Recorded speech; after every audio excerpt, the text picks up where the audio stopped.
What it do? In 1999, a young rapper was on the verge of becoming the next big star in hip-hop. His voice sounded very similar to the notorious B.I.G. He was signed to Sean Combs, also known as Puff Daddy, one of the most powerful men in the music industry.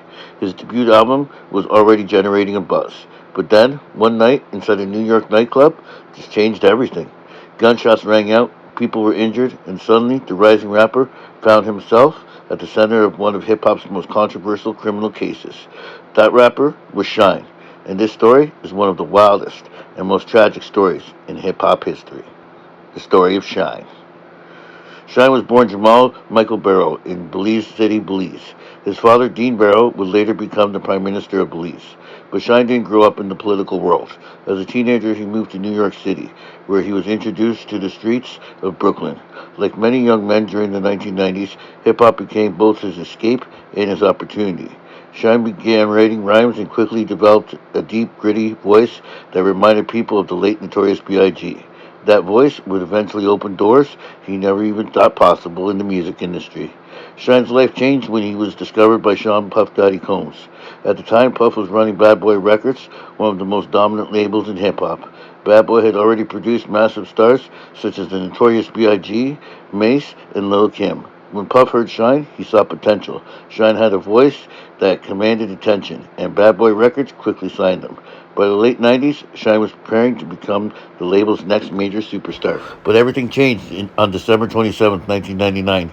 Shyne, Puff Daddy, and Jennifer Lopez were inside Club New York. An argument broke out. Moments later, gunshots rang out throughout the club. 3 people were injured. Police quickly arrested Shyne and Puff Daddy.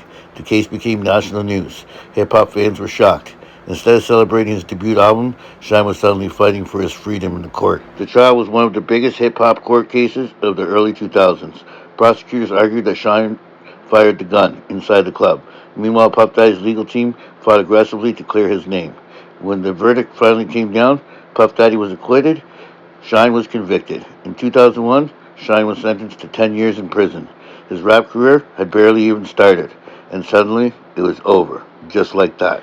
Ironically, Shyne's debut album was released while the court case was happening. The album featured tracks such as Bad Boys and Bonnie and Shyne. Despite the controversy, the album performed well commercially. Many fans believe Shyne had the potential to become a major rap superstar, but prison, it just kind of changed everything. Shyne spent nearly 9 years in prison. During that time, hip-hop completely evolved. New artists dominated the charts. New sounds replaced the gritty East Coast style that Shyne represented. By the time he was released in 2009, the rap world looked completely different than what he knew. But his story still wasn't